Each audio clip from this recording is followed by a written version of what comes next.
সন্টুকে স্কুলে নিয়ে যাচ্ছি। সন্টু সকালবেলায় কটা ছোলা আর কিশমিশ খেয়ে এসছে। আর বলছে মা আমি কিছু খাবো না, স্কুলে টিফিন খাবো। ঠিক আছে চল। যদি স্কুলের সামনে এই পুকুরটা আছে আমার খুব ভালো লাগে। যদি যখন এই বিস্কুট খাই স্কুলে চলে এসেছি আদর্শ শিশু নিকেতন ক্লাসে ঢুকে পড়বো এখনই। দুষ্টুমি করবে না, ঠিক আছে? ভালোভাবে থাকবে। হ্যাঁ হ্যাঁ বাবা, আর এখান থেকে কোথাও যাবে না, ঠিক আছে?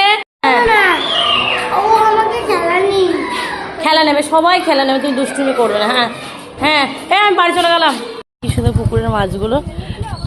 স্কুল থেকে তো অনেকক্ষণ চলে এসেছি, স্নান করে নিয়েছি। এই দেখো কি জোরে বৃষ্টি বৃষ্টি শুরু হয়ে গেছে। আমার সব কাজ হয়ে গেছে, এখন স্নান করেছি, এখন পুজো দেবো। বৃষ্টি শুরু হয়ে গেছে, দেখো কি জোরে। আমি আস্তে আস্তে বৃষ্টি শুরু হয়ে গেছে, আমি গাড়ি করে চলে এসেছি তাড়াতাড়ি করে।